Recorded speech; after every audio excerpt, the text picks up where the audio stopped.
সূরা আস-সাজদা। বিসমিল্লাহির রহমানির রহিম। রহমান রহিম আল্লাহ তাআলার নামে। আলিফ লাম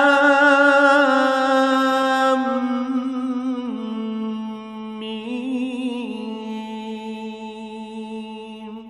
তানজিলুল কিতাবি লা রাইবা ফীহি মির রাব্বিল আলামিন। আলিফ লাম মিম। সৃষ্টিকুলের মালিক আল্লাহ তাআলার কাছ থেকেই এ কিতাবের অবতরণ, এতে বিন্দুমাত্র সন্দেহ নেই।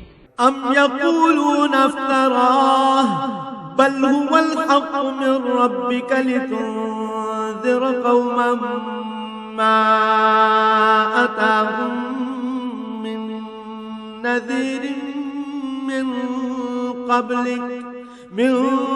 ক্বাবলিকা লাআল্লাহুম ইয়াহতাদুন। তারা কি কথা বলতে চায় এই কিতাবটা সে ব্যক্তি রচনা করে নিয়েছে? না, বরং এ হচ্ছে তোমার মালিকের কাছ থেকে নাজিল করা একটি সত্য কিতাব।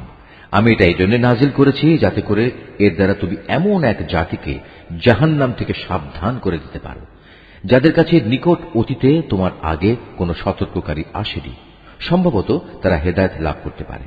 الله الذي خلق السماوات والأرض وما بينهما في 6 أيام ثم استوى على العرش ما لكم من دونه من ولي ولا شفيع أفلا تتذكرون। আল্লাহ তাআলা যিনি আকাশমালা, জমিন ও উভয়ের মাঝে অবস্থিত সব কিছু 6 দিনে সৃষ্টি করেছেন, অতঃপর তিনি আরশে সমাসীন হন। তিনি ছাড়া তোমাদের কোন অভিভাবক কিংবা সুপারিশকারী নেই। এরপরেও কি তোমরা বুঝতে পারছো না? ইউদাব্বিরুল আমরা মিনাস সামাই ইলাল আরদি সুম্মা ইয়ারুজু ইলাইহি ফি ইয়াউমিন কানা মিকদারুহু ألف سنة ثم يعرج إليه في يوم كان مقداره ألف سنة مما تعدون। আসমান থেকে জমিন পর্যন্ত সবকিছু তিনিই পরিচালনা করেন। তারপর সবকিছু তিনি উপরের দিকে নিয়ে যাবেন এমন এক দিনে যার পরিণাম তোমাদের গণনায় 1000 বছর। ذلك عالم الغيب والشهادة العزيز الرحيم। তিনি দৃশ্যমান ও অদৃশ্যের পরিজ্ঞাতা, পরাক্রমশালী ও পরম দয়ালু। الذي أحسن كل شيء خلقه وبدأ خلق الإنسان من طين। তিনি যা কিছুই সৃষ্টি করেছেন সুন্দর ও নিখুঁত করেই সৃষ্টি করেছেন, এবং তিনি মানব সৃষ্টির সূচনা করেছেন মাটি থেকে। ثم جعل نسله من سلالة من ماء مهين। অতঃপর তিনি তার বংশধরদের তুচ্ছ তরল একটি পদার্থের নির্যাস থেকে বানিয়েছেন। ثم سواه ونفخ فيه من روحه وجعل لكم السمع والأبصار والأفئدة قليلا ما تشكرون। পরে তিনি তাকে ঠিকঠাক করলেন এবং তার মধ্যে তিনি তার নিজের কাছ থেকে রূহ ফুঁকে দিলেন এবং তোমাদের জন্য তাকে কান, চোখ ও অন্তঃকরণ দান করলেন। তোমাদের খুব কম লোকই কৃতজ্ঞতা আদায় করে। أإذا ضللنا في الأرض أإنا لفي خلق جديد بل هم بلقاء ربهم كافرون। আল্লাহ তাআলাকে যারা অস্বীকার করে তারা বলে, আমরা মৃত্যুর পর যখন মাটিতে মিশে যাব তারপরেও আমাদের আবার নতুন করে পয়দা করা হবে। মূলত এরা তাদের মালিকের সাথে সাক্ষাৎকারের বিষয়টিকেই অস্বীকার করে। قل يتوفاكم ملك الموت الذي وكل بكم ثم إلى ربكم ترجعون। হে নবী, তুমি এদের বলো, জীবন হরণের ফেরেশতা যাকে তোমাদের মৃত্যুর ব্যাপারে দায়িত্ব দেয়া হয়েছে অচিরেই তোমাদের জান কবজ করে নেবে। অতঃপর তোমাদের সবাইকে মালিকের দরবারে ফিরিয়ে নেওয়া হবে। ولو ترى إذ المجرمون ناكسوا رؤوسهم عند ربهم ربنا أبصرنا وسمعنا فارجعنا نعمل صالحا إنا موقنون। হে নবী, যদি তুমি সেই দৃশ্য দেখতে যখন অপরাধীরা নিজেদের মালিকের সামনে মাথা নিচু করে দাঁড়িয়ে থাকবে এবং বলতে থাকবে, হে আমাদের মালিক, আমরা তো আজ সব কিছুই দেখলাম এবং তোমার সিদ্ধান্তের কথাও শুনলাম, অতএব তুমি আমাদের আর একবার দুনিয়ায় পাঠিয়ে দাও, আমরা ভালো কাজ করব, এখন আমাদের পূর্ণ বিশ্বাস অর্জিত হয়েছে। ولو شئنا لآتينا كل نفس هداها ولكن حق القول مني لأملأن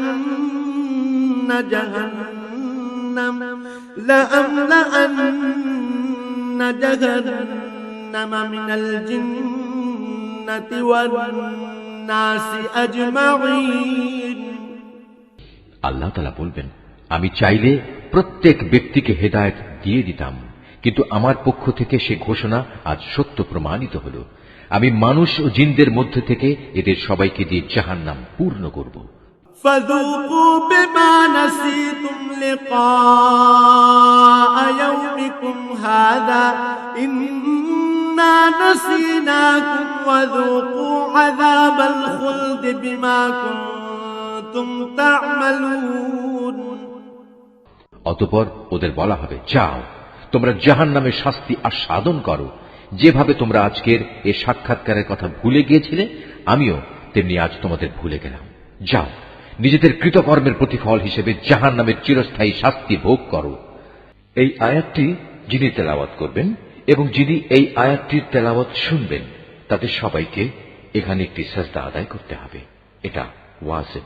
إنما يؤمن بآياتنا الذين إذا ذكروا بها خروا سجدا وسبحوا بحمد ربهم وهم لا يستكبرون। আমার আয়াত সমূহের উপর তারাই ঈমান আনে, যখন তাদের আয়াত দ্বারা উপদেশ দেয়া হয় তখন তারা সাথে সাথেই সাজদা অবনত হয়ে পড়ে।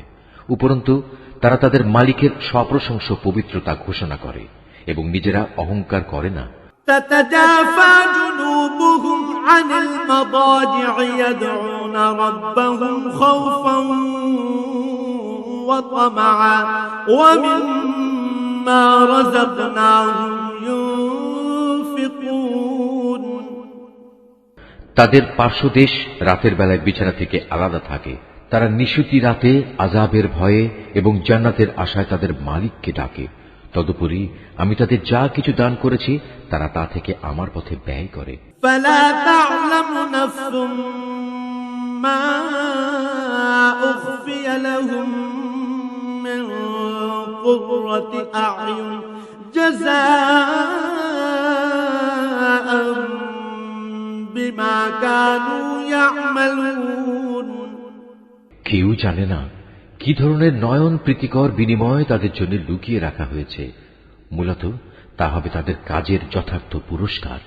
أفمن كان مؤمنا كمن كان فاسقا لا يستوون। যে ব্যক্তি মোমেন সে নাফরমান ব্যক্তির মতো হয়ে যাবে? না, এরা কখনো এক সমান হতে পারে না। أما الذين آمنوا وعملوا الصالحات فلهم جنات المأوى نزلا بما كانوا يعملون। অতএব যারা ঈমান এনেছে এবং নেক আমল করেছে তাদের জন্য সুরম্য জান্নাতে বাসস্থান হবে। এই মেহমানদারি হবে তাদের নেক কাজের পুরস্কার যা তারা করে এসেছে। وأما الذين فسقوا فمأواهم النار كلما أرادوا أن يخرجوا منها أعيدوا فيها وقيل لهم ذوقوا عذاب النار الذي كنتم به تكذبون। যারা আল্লাহ তাআলার নাফরমানি করবে তাদের বাসস্থান হবে জাহান্নামের আগুন। যখনই তারা সেখান থেকে বেরিয়ে আসতে চেষ্টা করবে তখনই তাদের ধাক্কা দিয়ে তার ভিতরে ঠেলে দেয়া হবে এবং তাদের বলা হবে, যাও আগুনের আযাব ভোগ করে নাও, তোমরা তো এ বিষয়কে মিথ্যা প্রতিপন্ন করতে। وَلَنُذِيقَنَّهُم مِّنَ الْعَذَابِ الْأَدْنَىٰ دُونَ الْعَذَابِ الْأَكْبَرِ لَعَلَّهُمْ يَرْجِعُونَ। জাহান্নামের বড় আযাবের আগে আমি অবশ্যই তাদের দুনিয়ার ছোটখাটো আযাবও আস্বাদন করাবো, এই আশায় যে হয়তোবা এতে করে তারা আমার দিকে ফিরে আসবে। وَمَنْ أَظْلَمُ مِمَّن ذُكِّرَ بِآيَاتِ رَبِّهِ ثُمَّ أَعْرَضَ عَنْهَا إِنَّا مِنَ الْمُجْرِمِينَ مُنْتَقِمُونَ। তার চেয়ে বড় জালেম আর কে হতে পারে যে ব্যক্তিকে তার মালিকের আয়াতসমূহ দ্বারা নসিহত করা হয় অতঃপর সে তা থেকে মুখ ফিরিয়ে নেয়। অবশ্যই আমি নাফরমানদের কাছ থেকে প্রতিশোধ নেব। وَلَقَدْ آتَيْنَا مُوسَى الْكِتَابَ فَلَا تَكُنْ فِي مِرْيَةٍ مِّن لِقَائِهِ وَجَعَلْنَاهُ هُدًى لِبَنِي إِسْرَائِيلَ। হে নবী, তোমার আগে আমি মুসাকেও কিতাব দিয়েছিলাম, অতএব তুমি তার আল্লাহর সাথে সাক্ষাতের বিষয়টিতে কোন রকম সন্দেহ করো না। আমি যে কিতাব তাকে দিয়েছি তা আমি বনি ইসরাইলদের জন্য পথ প্রদর্শক বানিয়ে দিয়েছিলাম। وَجَعَلْنَا مِنْهُمْ أَئِمَّةً يَهْدُونَ بِأَمْرِنَا لَمَّا صَبَرُوا وَكَانُوا بِآيَاتِنَا يُوقِنُونَ। আমি তাদের মধ্যে থেকে কিছু লোককে নেতা বানিয়েছিলাম, তারা আমারই আদেশে মানুষদের হেদায়েত করত যখন তারা অত্যাচারের সামনে কঠোর ধৈর্য ধারণ করেছে। সর্বোপরি তারা ছিল আমার আয়াতের উপর একান্ত বিশ্বাসী। ইন্না রাব্বাকা হুয়া ইয়াফসিলু বাইনাহুম ইয়াওমাল কিয়ামাতি ফীমা কানু ফীহি ইখতালিফুন। অবশ্যই হে নবী, তোমার মালিক কিয়ামতের দিন সে সব কিছুর ফয়সালা করে দেবেন যেসব বিষয়ে তারা দুনিয়ায় মতবিরোধ করে বেড়াত। أَوَلَمْ يَهْدِ لَهُمْ كَمْ أَهْلَكْنَا مِنْ قَبْلِهِمْ مِنَ الْقُرُونِ يَمْشُونَ فِي مَسَاكِنِهِمْ إِنَّ فِي ذَلِكَ لَآيَاتٍ أَفَلَا يَسْمَعُونَ। হে নবী, তোমার জাতির লোকেরা কি এ থেকে হেদায়েত পায়নি যে আমি তাদের আগে কত জাতিকে ধ্বংস করে দিয়েছি, যাদের বাসস্থান সমূহের মাঝ দিয়েই তারা সব সময় চলাফেরা করে? অবশ্যই এতে তাদের আল্লাহ তাআলাকে জানা ও চেনার জন্য অনেকগুলো নিদর্শন রয়েছে। এরপরেও কি এরা শুনবে না? أَوَلَمْ يَرَوْا أَنَّا نَسُوقُ الْمَاءَ إِلَى الْأَرْضِ الْجُرُزِ فَنُخْرِجُ بِهِ زَرْعًا تَأْكُلُ مِنْهُ أَنْعَامُهُمْ وَأَنْفُسُهُمْ أَفَلَا يُبْصِرُونَ। ওরা কি লক্ষ্য করে দেখে না আমি কিভাবে উর্বর ভূমির উপর পানি প্রবাহিত করি এবং পরে তারই সাহায্যে আমি সেই ভূমি থেকে ফসল বের করে আনি, যা থেকে তাদের গৃহপালিত জন্তুগুলো যেমনি খাবার গ্রহণ করে তেমনি খায় তারা নিজেরাও। এ সত্ত্বেও কি এরা আল্লাহ তাআলার অসীম কুদরতের চিহ্ন দেখতে পায় না? وَيَقُولُونَ مَتَى هَذَا الْفَتْحُ إِن كُنتُمْ صَادِقِينَ। তারা বলে, যদি তোমরা তোমাদের দাবিতে সত্যবাদী হও তাহলে সেই বিচারের ক্ষণটি কখন আসবে যার কথা বলে তোমরা আমাদের ভয় দেখাচ্ছ? قُلْ يَوْمَ الْفَتْحِ لَا يَنفَعُ الَّذِينَ كَفَرُوا إِيمَانُهُمْ وَلَا هُمْ يُنظَرُونَ। হে নবী, তুমি বলো, যারা কুফরি করেছে বিচারের দিন তাদের ঈমান কোনোই কাজে আসবে না, না তাদের কোন রকম অবকাশ দেওয়া হবে। فأعرض عنهم وانتظر إنهم منتظرون। অতএব হে নবী, তুমি এদের এসব কথাবার্তা থেকে বিমুখ থাকো এবং তুমি শেষ দিনের অপেক্ষা করো, তারাও অপেক্ষা করছে।